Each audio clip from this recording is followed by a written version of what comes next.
বন্ধুরা, আমি স্নেহলতা। কেমন আছো তোমরা? আশা করি ভালো আছো।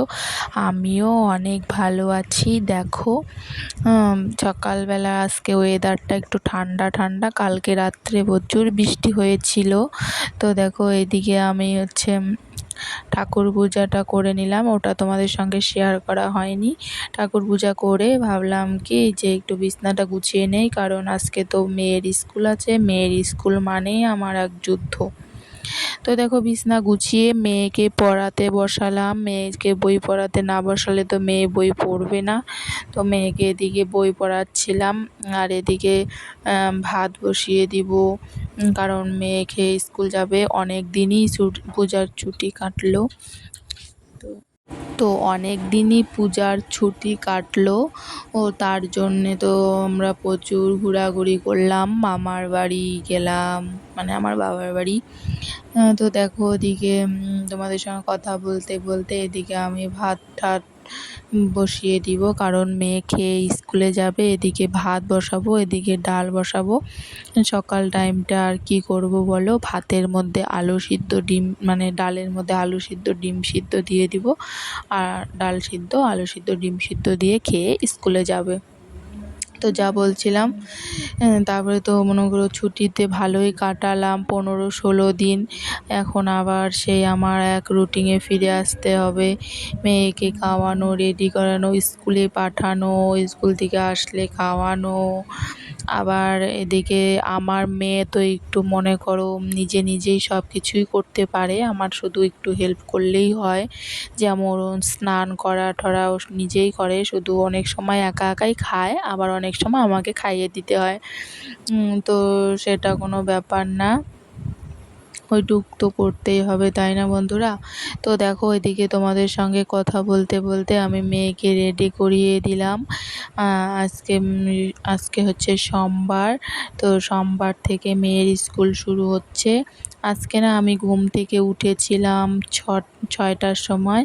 তো দেখো, তার জন্যেই মনে হয় যে সবগুলো কাজ আস্তে ধীরে সামলাতে পারছি, কারণ 2 বাচ্চা নিয়ে না সময় পাওয়া যায় না। ছেলে তো একটু দুষ্টুমিই করে, ছোট যেহেতু তখন একটু ঘুমাইছিল। এই সময় ওকে তাড়াতাড়ি করে রেডি করে দিচ্ছিলাম। রেডি করিয়ে ও দেখো পাউরুটি জ্যাম স্কুলে নিয়ে যাবে, তো তার জন্য ওকে রেডি করে টিফিন দিয়ে ভাবলাম কি আমিও যাই সেন্টারটা নিয়ে আসি। তো দেখো, আমি চলে আসি সেন্টারে।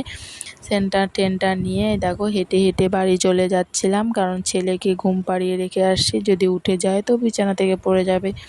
তো এসে আর দেরি করিনি, কারণ রেস্ট নেওয়ার সময় নাই। মেয়ে স্কুল থেকে চলে আসবে, তার জন্য আমাকে রান্না করতে হবে। এদিকে দেখো, ফির স্কুলে দেখলাম ঝিঙ্গা আছে, তারপরে ঢেঁকিয়া শাক আছে। তো ভাবলাম যেহেতু আগে ডাল সিদ্ধ করা আছে, ডালটা সোমবার দিব, আর ঝিঙ্গা দিয়ে আলু দিয়ে একটা তরকারি মতন করব, আর ঢেঁকিয়া শাক ভাজা করব।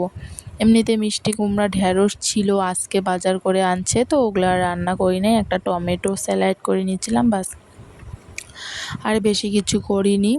এইদিকে দেখো, আমার মা ফোন করছিল। মার সঙ্গে কথা বলতে বলতেই তোমাদের সঙ্গে ভিডিও শেয়ার করছিলাম।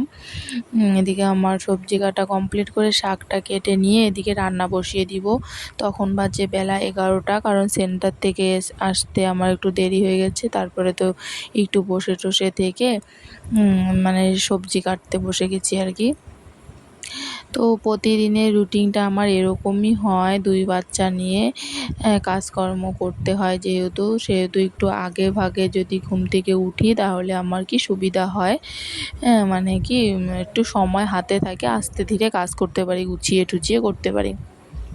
আর যদি আমি মনে করো দেরিতে ঘুম থেকে উঠি, তাহলে আমার আর সেই সময়টা হয়ে ওঠে না, মানে কাজ করার আর কি তাড়াহুড়ো লেগে যায়। এদিকে মনে করো মেয়ে স্কুল যাবে, মেয়েকে রান্না করে খাওয়ানো টাওয়ানো, এদিকে না অনেকটাই টাইম লেগে যায়। তো আমার মা ফোন করছে। আমার মা বলতেছে আমি তো আমাদের এদিকে আম তো সেরকম ভালো নেই, তো ভাবছি মালদায় যাব, মালদায় গিয়ে আম খাবো। আমি বললাম ঠিক আছে, যাও মালদায় গিয়ে আম খেয়ে এসো। তো দেখো, মার সঙ্গে গল্প করতেছিলাম, বললাম কি যে যখন তুমি মালদায় যাবে তো আমার জন্য কিছু আম নিয়ে এসো, এদিকে আসার সময় আমাদের বাড়ি ঢুকে তারপরে বাড়ি যেও। তো মা বলতেছে ঠিক আছে। তাই করব।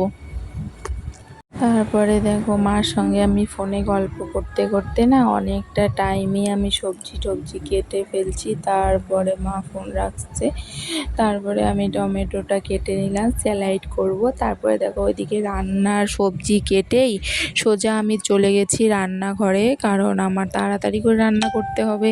এইদিকে তো ছেলে ঘুমিয়েছে, ছেলে কখন উঠবে সেই চিন্তা। একটু পর করে এসে দেখছি উঠছে নাকি। কি বলো তো, এত সাবধানতা থাকার পরেও না ছেলে আজকে বিকালবেলা বিছানা থেকে পড়ে গেছে। আমি বুঝতে পারিনি কি করে পড়ে গেল বন্ধুরা। অনেকটা ও ব্যথা পাইছে। তোমরা সবাই একটু আমার ছেলেকে আশীর্বাদ করো, ও যেন বড়সড় কিছু সমস্যা না হয়, ও যেন সুস্থ থাকে, ভালো থাকে, এটা ভগবান কাছে প্রার্থনা করো বন্ধুরা। কারণ আমার ছেলে তো খুবই ছোট, ও তো একদমই কিছু বলতে পারে না। ও না উপুর হয়ে পড়ছে, জানি না কোথায় ব্যথা লাগছে। তার জন্য আজকে মনটা খুবই খারাপ বিকাল থেকে। মানে কি বলো তো, আমি খালি ও ঘুমাইছিল একটু টাইম, খালি আমি বাইরে গেছি, এসেই দেখি কি ও পড়ে গেছে বিছানা থেকে। তো তখন তারপর থেকে না ও খুব কান্না করছিল। তো হোমিও ডাক্তারের কাছ থেকে ওষুধ নিয়ে আসছি, যেমন আর্নিকা খাওয়ার ওষুধটা। তো ওটা খাওয়ানোর পরে মানে ওটা কি আজকে দিনের মধ্যে 3 বার খাওয়াতে বলছে, মানে বিকাল থেকে। তো বিকালে আসার পর একবার খাওয়াইছি, তারপরে 9টার সময় একবার খাওয়ালাম, তো আরেকবার খাওয়াবো। তো বন্ধুরা তোমরা প্লিজ একটু আমার ছেলের জন্য প্রার্থনা করো ভগবানের কাছে, যেন ও সুস্থ হয়ে যায়। সুস্থ হয়ে যায় বলতে যেন ওর কিছু না হয়, ও যেন ভালো থাকে, এটাই ভগবানের কাছে প্রার্থনা করো। আর বাচ্চা কাচ্চাকে না এত মানে যত্নে যত্নে রাখার পরেও যদি কখনো কোনো মানে ব্যথা ট্যাথা পায় না, খুব খারাপ লাগে জানো তো। যার বাচ্চা আছে সেই বুঝবে। মানে যার বাচ্চা বলতে কি, যার 2টো বাচ্চা আছে সেই বোঝে সারাদিনে কতটা আর কি দৌড়াদৌড়ি করতে হয় বাচ্চাদের পিছনে। তারপরেও সন্ধ্যাবেলা থেকেও যদি না ঘুমায় তখন তো একদমই শরীরটা খারাপ লেগে যায় বন্ধুরা। তো কী করা যাবে, ঠাকুরকে ডাকা ছাড়া উপায় নেই। তো ঠাকুরকে বলছি, ঠাকুর দেখো যেন সেরকম কিছু না হয়, কোনো যেন অসুবিধা না হয়, ও যেন ভালো থাকে, সুস্থ থাকে। ঠাকুরের কাছে এটুকুই প্রার্থনা করতে পারবো, এর বেশি তো কিছু পারবো না। দেখো তোমাদের সঙ্গে কথা বলতে বলতে আমার রান্না কমপ্লিট, জামা কাপড় কেচে দিলাম। তারপরে ছেলে উঠছিল, ছেলেকে নিয়ে খাইয়ে ঠাইয়ে স্নান করে দিয়ে টেয়ে তারপরে মেয়ে স্কুল থেকে চলে এসছে। মেয়েকে জামা ঠামা মেয়ে একাই চেঞ্জ করে, আমি খুলি না, সত্যি বলতে মেয়ে একাই করে। বন্ধুরা ভালো থেকো, সুস্থ থেকো, দেখা হচ্ছে আরেকটা নতুন ব্লগ ভিডিও।